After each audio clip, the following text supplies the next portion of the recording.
อันนี้สภาพทางเข้าได้นี่พี่น้องเนาะปุ้ยคือโหดดีอันนี้ก็มันสิเกี้ยงนี่ย้อนว่าฝนตกลงมาแหละมันไล่ล่างไปเลยเนาะมันล่างอะไรก็พี่น้องพวกนี้เสื้อผ้านะแพร่เพิ่นก็ผ้าห่มบ่เองเพิ่นก็ผู้นอนทางกันแม่เพิ่นนี่บ่ป้า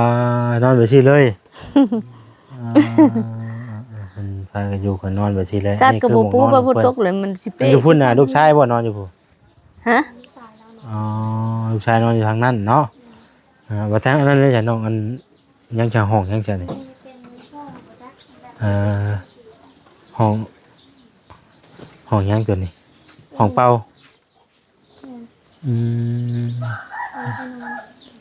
เป็นอันนี้อะไรพี่น้องเอ้ยสภาพเพื่อนชาญเพื่อนเนาะมันหลอกไปได้ใหม่ต่อเห็นพอมันถึงน้ำได้เนาะปวกก็ขึ้นได้พี่น้องไอ้พวกจังหวะที่ฮักมือใดได้เลยปวกเลยที่เจ้าพามานี่แม่นเพื่อนป้าเนาะเป็นป้าของทางน้องบุญตาพี่น้องเอ้ยเนาะแต่ว่าครอบครัวเพื่อนนี่ก็เป็นอีกครอบครัวหนึ่งที่ทุกอย่างขาดเคินข้าวปลาอาหารแห้งเนาะแล้วก็ตามที่เฮาแนมเบิ่งนี่ก็เป็นเรื่องเฮือนเรื่องซ่านนั่นแหละพี่น้องเอ้ยป้าเฮือนเพิ่นนี่เป็นเฮือนเก่าแก่ถือว่าคือสิโดนเติบอยู่เนาะ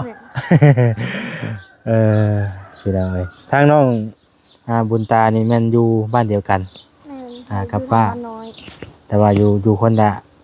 มีเอิ้นจากบ้านเกาะมันมีบ้านหนึ่งกับเป็น2 บ้านมันแบ่งกันนี่บ้านน้อยบ้านใหญ่สิบ่เอาน้องบุญตาพี่น้องเอ้ยเนาะพอสภาพเพื่อนชาญเพิ่นพี่น้องเอ้ยมาเห็นแล้วก็คือว่าชุดลีโลนี่เนาะเป็น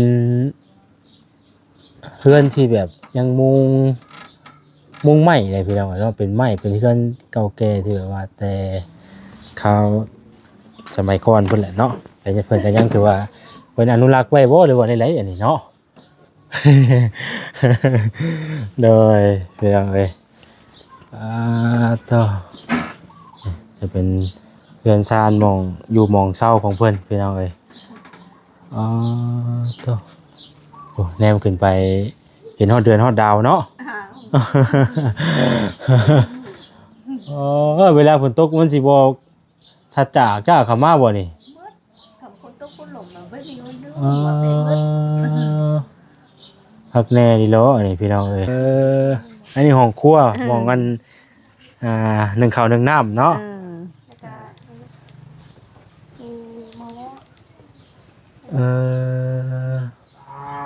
พี่น้องเอ้ยเนาะเพิ่น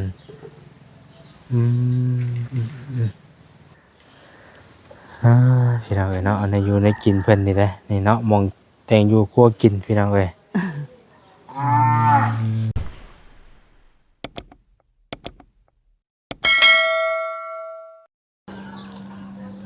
พี่น้องเอ้ยมาต่อกันอีก EP 2เด้อพี่น้องเด้อเนาะหลังจากที่เข้ามาฮอดมาถึงหม่องพักหม่องเซาเนาะของทางเพิ่นพี่น้องเอ้ยมื้อนี้ก็ทางเบาจิตเพิ่นได้นำข้าวของเนาะหรือว่าข้าวปลาอาหารแห้งมามอบให้ทางครอบครัวยังบ่ทันได้จักชื่อเพิ่นซ้ำพี่น้องเอ้ย โดยมาเป็นเทื่อแรกเดี๋ยวสิเข้าไปขึ้นไปถามไปไทยเพิ่นก่อนเนาะทักทายสบายดีเด้อเนาะสบายดีพ่อแม่พี่น้องเพิ่นสุขสู่คนพี่น้องเอ้ยสบายดีทั้งโดน้องบุญตาเนาะน้องบุญตาอายุ15 ปีพี่น้องเอ้ยเนาะอันที่เจ้าพามานี่แม่นเพื่อนป้าเนาะเป็นป้าของทางน้องบุญตาพี่น้องเอ้ยเนาะแต่ว่าครอบครัวเพิ่นนี่ก็เป็นอีกครอบครัวหนึ่งที่ทุกอย่างขาดเคินข้าวปลาอาหารแห้งเนาะแล้วก็ตามที่เฮาแนมเบิ่งนี่ก็เป็นเรื่องเฮือนเรื่องซ่านนั่นแหละพี่น้องเอ้ยป้าเฮือนเพิ่นนี่เป็นเฮือนเก่าแก่ถือว่าคือสิโดนเติบอยู่เนาะพี่น้องเอ้ยทางน้องบุญตานี่แม่นอยู่บ้านเดียวกันกับป้าแต่ว่าอยู่คนละมีเอิ้นจากบ้านเกาะมันมี บ้านหนึ่งก็เป็นซองบ้านมันแบ่งกันเลย อ๋อบ้านน้อยบ้านใหญ่สิบ่ แม่น เอาเป็นบ้านหยังก็ดอนกองบ่เนาะ แม่นโดนกอง บ้านดอนดอนกองเนาะเมืองอาสาพรพี่น้องเอ้ยเมืองอาสาพรบ้านหนองกองเอ้ยดอน เอาขออภัยในเวลาพี่น้องเอ้ยยังยังบ่คุ้นกับซื้อบ้านปานใดเนาะเฮาก็ไปหลายหม่องหลายบ่อนหลายพื้นที่พี่น้องเอ้ยแต่ว่าก็ยังบ่เคยเข้ามาหมู่บ้านนี้จักเทื่อเนาะเป็นเทื่อแรกเนาะแต่ก็ช่วงนี้ก็หลายคู่หลายคนที่ว่าอันเข้ามาพี่น้องเอ้ยคือเห็นทางเบาลีบ่บ่ต้าเพิ่นก็เข้ามาแล้วเนาะ แม่บ่หวดเข้ามา อ๋อบ่าวหวดนี่คือเป็นในใดก็เพิ่นเป็นคนอยู่ในบ้านนี่บ่ บ่อยู่บ้านนักกุจางบ่คือ อ๋อเป็นคนบ้านนากุจจาน แม่ แต่เพิ่นเข้ามาแล้วก็เป็นผู้ไทยคนผู้ไทยคือกันแม่นบ่ แม่น อ๋ออันเบิดแถวเขตบ้านนี่แม่น ผู้ไทยหมด โอ้สบายดีเด้อแม่เด้อโอ้ยมาแต่ไสนั่น มาเป็นชอบเปิ้ล ทบเบอร์หยังเนาะบ่เป็นได้นี่เอาหยอกเพิ่นก่อนพี่น้องเอ้ยเนาะม่วนได้ทำหยังก็สำเนียงเนาะสำเนียงบ้านเพิ่นก็ม่วนได้พี่น้องเอ้ยป้าอ้ายขึ้นไปทางไปหาทางป้าของทางน้องบุญตาพี่น้องเอ้ยเนาะพอสภาพเพื่อนชานเพิ่นพี่น้องเอ้ยมาเห็นแล้วก็เรียกว่าชุดลีโลนี่เนาะเป็นเพื่อนที่แบบยังมุงไม้เลยพี่น้องเนาะเป็นไม้เป็นเพื่อนเก่าแก่ที่แบบว่าแต่เขา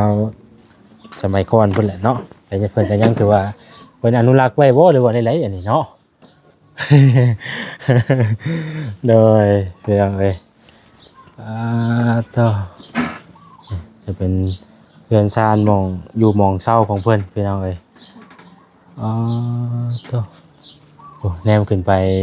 เห็นฮอดเดือนฮอดดาวเนาะ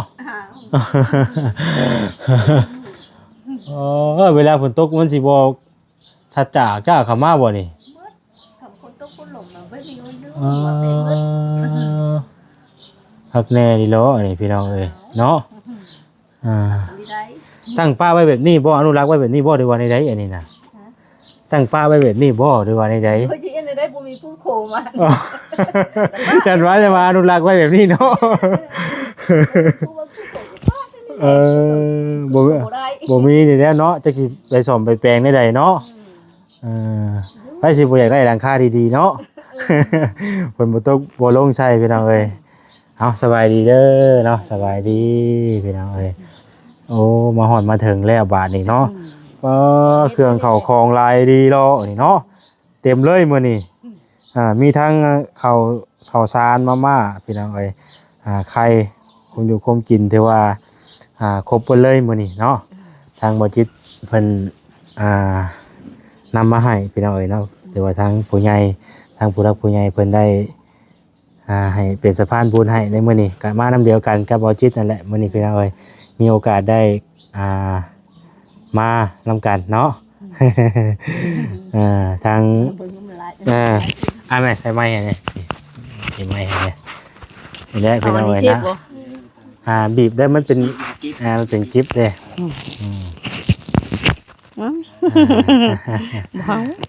เลยได้บ่พี่น้องเอ้ยอากาศมื้อนี้ก็ได้เนาะฝนสิตกบ่จักแล้วตกแหลงนี่ก็บ่จักแล้วมืดลายเลยฝนตกนี่มันเปียกบ่เลยเป็นบ่แต่ละเทื่อนี่เป๊ะมืดถ้าคนอื่นผู้ใดจังได้นอนกวาดเช็ดนอนเดี๋ยวบ่นอนสิอันได้ไผสิบ่จะรับเฮือนนี่กำลังใหญ่เลยพี่น้องเอ้ยเนาะใหญ่ก็ใหญ่ตาเฮือนนี่หลังใหญ่แต่ว่าหลังคานี่บ่ดีพี่น้องเอ้ยไม้มันก็เริ่มโลกบ่แล้วเนาะดอกบ่แล้วมันถึกฝนถึกหยังสภาพเป็นอันนี้เนาะจักปีแล้วแม่เฮือนดังนี่จักนี่ตกตัวอันนี้ยังน้อย30ปลาย30ปลายปีแล้วขออนุญาตนำอันแม่ชื่อว่าจังได๋ก็ชื่อเจ้าชู้แม่สุอายุจักปีแล้วแม่จักบ่จักนี่ชื่อบ่ฮู้ บ่ฮู้อายุเนาะชื่อบ่ได้บ่ บ่ชื่อ กันผู้นี้ได้ชาวขออนุญาตถามไผก็เป็น ลูกค้อย ลูกชายเจ้าบ่ ลูกกกเลย โอ้แม่มีลูกจักคน ได้3 3 คนอ๋อมีลูก3 คน อันนี้นำไปชูเมเพิ่นสิมื้ออื่นนี่ เอ้าอยู่ไสน่ะ ชื่อบ้านชอก อยู่สวรรค์พุ่นอ๋อมื้อนี้มาเยี่ยมแม่บ่โอ้เพิ่นก็ไปสร้างครอบครัวเนาะสร้างครอบสร้างครัวอยู่อยู่สวรรค์พุ่นมาได้ไดกันนี่ขี่รถยังมาอ๋อขี่รถจักรมาเยี่ยมแม่บ่อ๋อมาเยี่ยมมายามแม่พี่น้องทั้งเพิ่นก็ได้เนาะตอนนี้น่ะบ่มีผู้ใดอยู่นำ มีช่อง อยู่เฮือนนี่น่ะนอนอยู่เฮือนนี่ เออ บ่ได้อยู่ผู้เดียว ช่อง มี2 คนบ่ใช้เพิ่นไปใช้ จักผู้หนึงเนาะเอาทงผู้หนึงเนาะเว้นเลยก็จะไปชูอยู่เหินได้ก็คือ บ่ค่อยได้อยู่เฮือน โทรก็จะมา แจ้งว่าน่ะไปเลย โทรมาจอบกินข้าว ลูกชายได้ลูกยังน่ะ ลูกชายทั้งหมดได้บ่มีผู้หญิงใด โอ้ได้ลูกชายเบิดเลย โอ้ แล้วว่ายังบ่ทันได้มีครอบครัว หยัง มีแต่ครอบครัวทางง่ายเพิ่นนี้เนาะ เออ ไปสร้างครอบสร้างครัวเพิ่นก็ได้คือว่าแหละเนาะมาเยี่ยมยามทั้งแม่ก็ถือว่ามื้อนี้ก็ได้เห็นทางบ่จิตเพิ่นนำเข้าวของมาเนาะ บุญละมีอันนี้ก็ปุริปั๊บ ดีใจนำเด้อมื้อนี้เนาะ อันนั้นเลยจังว่า พี่น้องมีข้าวมีน้ำจำปามาให้พี่น้องเอ้ยจะสิว่าจังได๋พี่น้องเนาะเพิ่นก็ได้อยู่เรือนอยู่ซ่านก็หลังคุ้มหลังคากับไปบ่แหละเนาะ ไปก็ได้มันไป จังได๋จ้ะพี่น้องคือทางง่ายเพิ่นก็คือว่าอะไรครับพี่ชอบแต่ละครอบแต่ละครัวมันก็เนาะ หาอยู่หากินไปเฮ็ดเวียกเฮ็ดงานจังซี่อ้ายทางเจ้า ใช่หน้าคืออยู่บ้านนั่นแหละ ทางเฮาก็รับผิดชอบทางครอบครัวแน่เนาะแต่กี่ซอยทางใดมันบ่ล่ะ โอ้ยพี่น้องเอ้ยทางแม่กันทั้งลูกผัวเจ้าด้วยจ้ะ ผู้บ่มีผู้ป้า อ๋อผัวน่ะป้าแล้วเนาะคืออยู่กับลูกตอนนี้นะ อยู่นำลูก ทางแม่บ่ได้เป็นหยังบ่คือตนโตคือเป็นสีเหลือง เป็นนั่นแหละมันชามมือดีชีมือใครอยู่เนี่ยว่าวนะย่างก็อ้อนก็น้องเมื่อยนี่น่ะ เป็นหยังแม่ จักบ่จักเนี่ยเป็น เมื่อย มันอันตะเก้าไข้ก็กายาบางใดนี่ยาไข้พันไอเชิญเนี่ยนะนั่นแหละจึงว่าชามมือดีชีมือไข้น่ะ ก็อยู่ดีปานใดเนาะ บ่อยู่ดีปานใด บ่ได้ไปหาหมอบ่ เอายังไปยังว่าเงินก็บ่มีอยู่ยังว่า ตายเลยทิมเท่านั้นเดี๋ยวนี้แล้วมันเยอะกินเขาด้วยน่ะแต่ก็เขาก็ไม่เยอะ บ่ค่อยอยากกินข้าวปานใด เดี๋ยวนี้น่ะกินเขาน่ะ ได้เนาะกะทางเบิ่งไปเนาะนี่เลยเพิ่นนำอยู่ให้กินมาให้หลายอย่างเลยกินน่ะมีเหือมีแห้งบัดนี้เนาะ นั่นแหละเพิ่นว่าคัดอาหารพร้อมแม่นแท้ดอกว่าเรื่องคัดอาหารนี่ซื่อว่า บ่ได้กินบ่มีเงินซื้อ มีเงินซื้อบ่ได้อะไรพี่น้อยจักเฮ็ดจังได๋เนาะอยู่ไปแต่ละมื้อหาอยู่หากินไปเนาะมีหยังก็กินไปพี่น้อยก็คือสิกินได้โดนเติบอยู่ดอกบาดนี้ กินได้บ่จะเข้ามื้อนี้ กินแต่เช้าผู้ ได้หยังได้กินมื้อนี้ เอาลูกไปการคืนนี่เลยได้เงินชิงเลยช่างชิงกินเช้านี่ อ๋อหาก้านได้หยังได้มา อยู่เห็นเท่านี้แล้ว ไปการไปแค้นว่ะเจ้าก็เจ้าไข่แต่ก็คืนพุ่นมันบ่มีปานใดไม่แค้นกะ ไม่แข็งเนาะช่วงนี้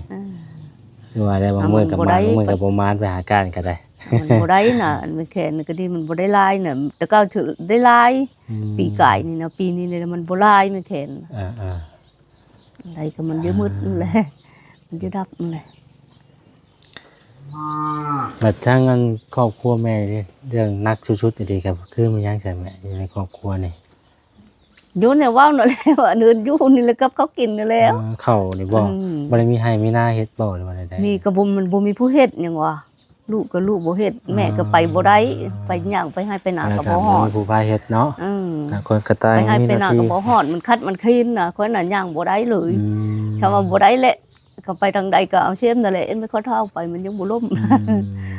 ไปลึกย่างไปเล็กน้อยแต่ชื่อย่างไปให้ไปนาน่ะบ่ฮอดเลยไปเลยไปเฮ็ดเลยให้นาก็หมู่เฮ้ยซั่นใดก็กินเท่านั้นนั่นแหละมันยังบ่มีนะมันน้อยเบิ่นโยมหมู่เฮ็ดเนาะหมู่ก็เอาเอาไว้ให้คนเฮ็ดบ่เฮ้ยชุมนี่เลยเฮ็ดนะทางนั้นหลานบ่หลานเนาะฮ้อนเลยเป็นไรน้องบุญตาดีใจนำป้าบ่ป้าได้เนาะวันนี้ก็เพิ่นนำเครื่องข้าวของมาให้พี่น้องเอ้ยพอได้อยู่ได้กินไปเนาะพอได้ซอยกันไปและพี่น้องเอ้ยพอได้บรรเทาไปดีใจนำพี่น้องเอ้ยคุมอยู่คุมกินครบไปเลยเนาะโตอากาศอะไรพี่น้องมื้อนี้ก็ได้เบิ่งคือ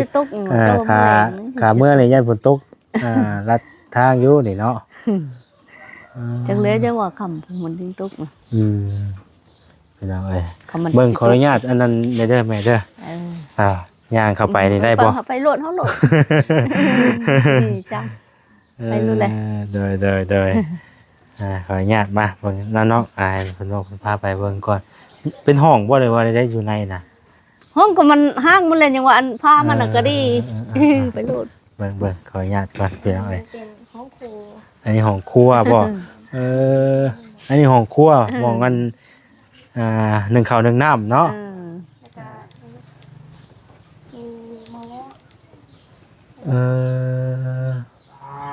พี่น้องเอ้ยเนาะเพิ่น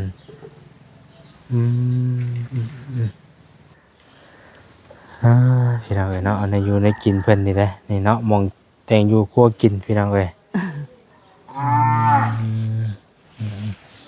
อะไรมันจะจันน่ะเนาะอยู่ในกินเพิ่นดูไปเพิ่นก็ได้อันนี้มองชานอันนี้เนาะชานน้ำกินน้ำกินบ่อนี่นะใช้ตัวใดน้ำกินน่ะน้ำใดนั่นแหละบ่มีผู้ตักกินน้ำอยู่ใช้แม่กินน้ำก็กินอันนั้นแหละกินน้ำใดกินน้ำไหลเลยโยมมันบ่มีผู้ไปเอาเฮิรกินอันนั้นแหละกินน้ำไหลเลยว่าซั่นพี่น้องเอ้ยน้ำสร้างกับผมตัวนั้นตรงใช่ตรงหลังคาเลยโอ้ยมันบ่เป็นตะกี้บ่ได้ได้เนาะมันแดงมันมีขี้เยอะโหอันนี้สภาพทางเข้าได้นี่พี่น้องเนาะปุ้ยคือโหดดีอันนี้ก็มันสิเกี้ยงนี่ย้อนว่าฝนตกลงมาแหละมันไล่ล่างไปเลยเนาะมันล่างนั่นแหละพี่น้องพวกนี้เสื้อผ้านะแพร่เพิ่นก็ผ้าห่มบ่เองเพิ่นก็ผู้พี่น้องเป็นผ้าที่แบบว่าเคยเห็นแต่พุ่นน่ะพี่น้องแต่ข้าวอยู่นำพ่อแม่ก็เห็นเนาะผ้าแบบซี่เพิ่นยังนี่เพิ่นก็ยังมีอยู่ได้พี่น้องบางหม่องก็บ่เห็นได้ผ้าแบบนี้เนาะ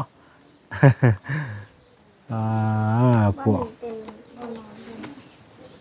มองนอนไผตัวนี้มองนอนทางเงินแม่เพิ่นนี่บ่นอนแบบซี่เลย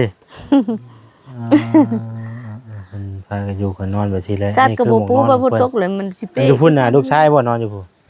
ฮะลูกชายนอนอยู่ทางนั้นเนาะว่าทางนั้นเลยจ้ะน้องอันยังจะห้องยังจะนี่ห้องยังตัวนี้ห้องเป่า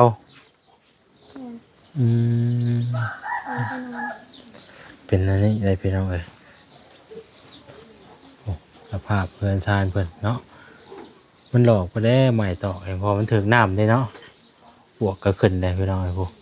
จังหวะที่ฮักมือใดได้นี่ปวกเลยปูชอบที่ปูปวกเลยพี่น้อง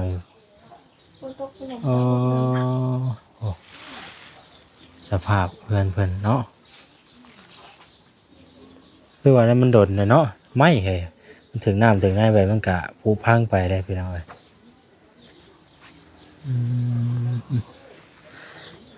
ไปเอาไว้ไปออกมาเนาะ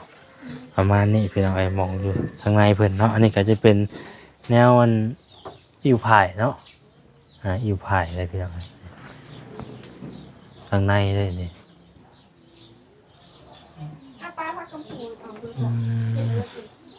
อ้าวจะอ้อมชื่ออันหมูชิ้น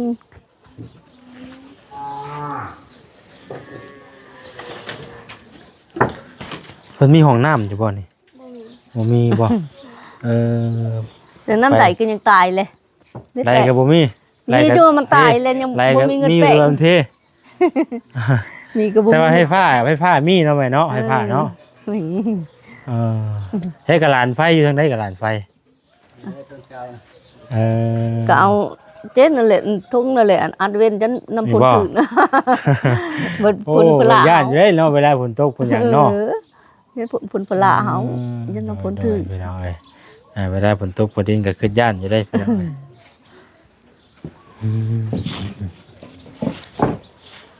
เห็นได้ทางเฮากะพี่น้องเอ้ยเนาะกะมื้อนี้เนาะก็ได้มาถ่ายให้ทางผู้หลักผู้ใหญ่เพิ่นได้เห็นเนาะแต่ว่าท่านใดเพิ่นคิดเห็นอยากช่วยอยากซอยก็ ยินดีเนาะซอยนี่แหละพี่น้องเอ้ยมองอยู่มองเศร้านี่แหละคือจุดนักอีเนาะ แต่ตามที่ว่าแซน อะไรจังว่า แนมเห็นนี่คือ มองอยู่มองเศร้าถือว่าชุดและพี่น้องเอ้ยคือเฮือนนี่ก็เว้าขออนุญาตนำพี่น้องถ้าว่าเฮาสิเอาสังกะสุมกะสีมาใส่ก็คือสิบ่นั่นปานใดเนาะมันต้องได้เริ่มต้นใหม่มั่งเฮ็ดใหม่เนาะแล้วมันจะดีกว่านะตามสภาพนี่ก็ว่าเอาสังกะสีนั่นนี่มาใส่บ่นี่มันก็บ่โอเคแล้ว เพราะว่าเครื่องมันบ่นั่นแล้วนะต้องได้เริ่มเฮ็ดใหม่เนาะมั่งเฮ็ดใหม่พี่น้องเอ้ยถ้าว่าเฮามีทุนมีงบเนาะมีกำลังเป็นจังได๋ทางลูกชาย ดีใจ ดีใจบ่ก็อยากให้ทางแม่เนาะคือเฮาผู้เป็นลูกก็บ่มีไผว่าบ่อยากให้แม่อยู่สะดวกสบายเนาะ แต่ว่าคือว่ามันก็เรื่องเงินเรื่องทองนี่แหละพี่น้องเฮาก็หาบ่ได้เนาะแต่ละคนก็อันนี้ก็บ่ติบ่ว่ากันแหละพี่น้องเอ้ยเนาะเพิ่นก็สร้างครอบสร้างครัวแล้วเพิ่นก็ครอบครัวของเพิ่นเป็นทางลูกเต้ากันเนาะ โอ้ยพี่น้องเห็นแล้วก็อีตนทางแม่เพิ่นอยู่พี่น้องเนาะสภาพเพิ่นซ่านก็สุดโหดอีหลีดอ แต่ขนาดว่าคนหัวเล็กๆน้อยๆก็ยังบ่แห้งกันนะเนาะ อันนี้แบบแนมไปขึ้นไปแล้วเห็น คำว่าตกชำว่าชายคาเล่งคายังนี่นะพออยู่คำว่าลือให้อะไรชื่ออยู่มันก็มืดติมืด คำว่าเวลาลมมึงแห้งเลยใช่ไหมมันบ่โยนเย็นบ่ ไปผืนถึงดีได บ่เพื่อนเลย บ่ผืนเรื่องล คือ ม ว่าแล้วเสาเพิ่นใหญ่เนาะ เรื่องลมมีจะม้อยบ่ผืนเดี๋ยวลมช้ำใดก็ลมบ่ผืน ยังดีแต่ว่าเวลาลมมามันเพิ่นบ่ตีงเนาะเฮือนหลังนี้น่ะเฮ็ดแต่ดนแต่กับลูกกับผัวเพิ่นบ่ อ้าวแต่พ่อแต่แม่ได้พ่อ ในเฮือนหลังนี้น่ะ แต่อันนี้ยังน้อย เพิ่นแต่พ่อแต่แม่แต่ปู่แต่ย่าผู้เนาะบ่ธรรมดา คืนยังบ่ทันแล้วข้างแน่แล้วพ่อก็ตายเชิญ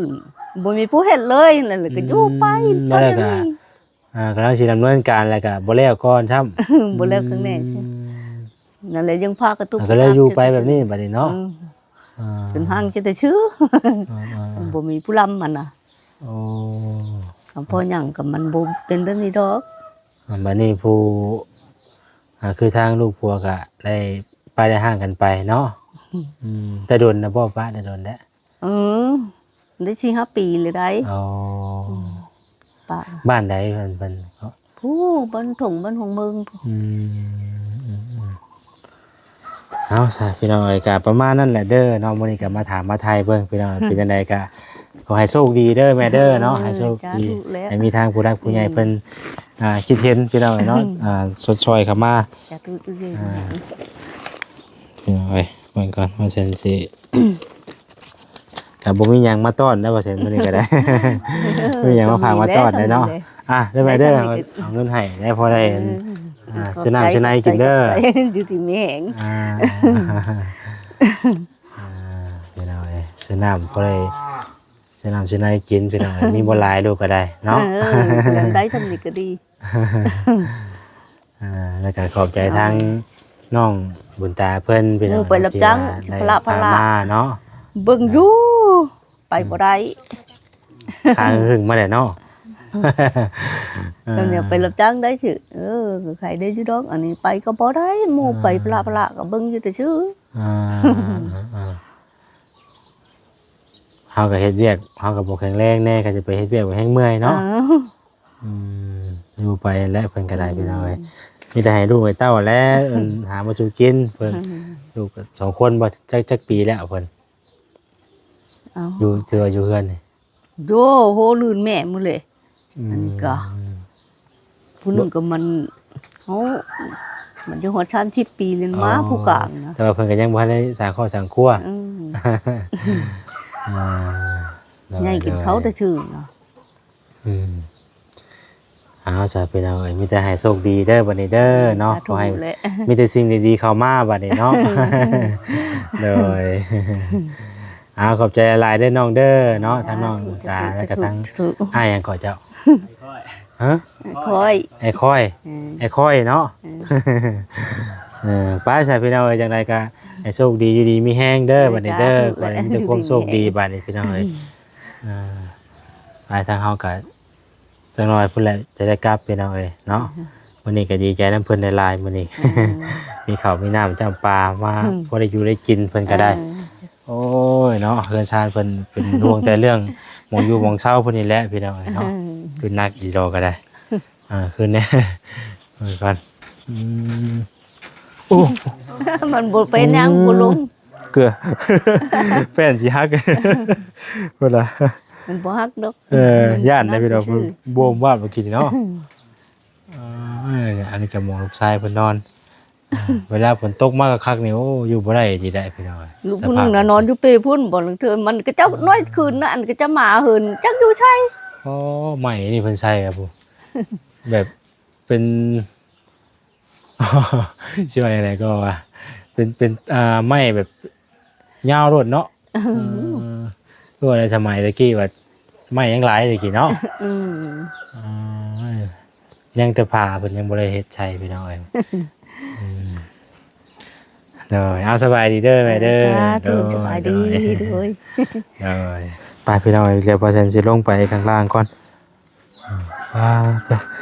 แต่ย่านอยู่ได้พี่น้องเอ้ยเนาะมืดฝนมาเลยข้างหึ่งมาเลยฝนสิตกเลยพี่น้องเอ้ยมาเบิ่งแนวสภาพเรือนซ่านเพิ่นตัวพากับผู้พังหมดเลยพี่น้องเอ้ยเนาะใส่แต่ว่าเสานี่ใหญ่พี่น้องเอ้ยเนาะเสานี่แต่ว่าเป็นพาเพิ่นนี่แบบชูสึกว่าสุดยอด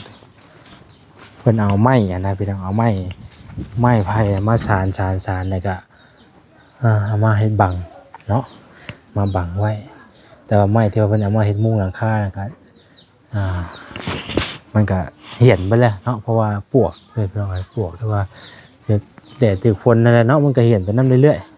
ๆโอ้เดี๋ยวไปสภาพเพิ่นซ่านเพิ่นก็ประมาณนี้จังได๋ก็จังบ่แซนจะขอตัวไปก่อนเด้อพี่น้องเด้อเนาะอยู่ดีมีแฮงทุกคนพี่น้องเอ้ยผิดพลาดประการใดก็ขอโทษขออภัยเนาะถ้าว่าท่านใดที่ได้เบิ่งได้ชมแล้วเนาะ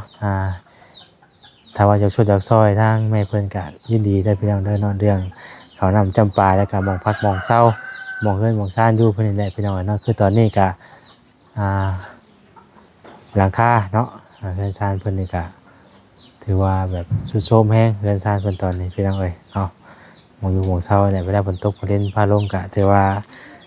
อยู่บ่ได้พี่น้องเอ้ยฝนตกเนาะเปียกเบิดเลยว่าซั่นซะเนาะอยู่ดีมีแห้งบ่สุขสุขคนเด้อพี่น้องเด้อสบายดีพี่น้องเอ้ย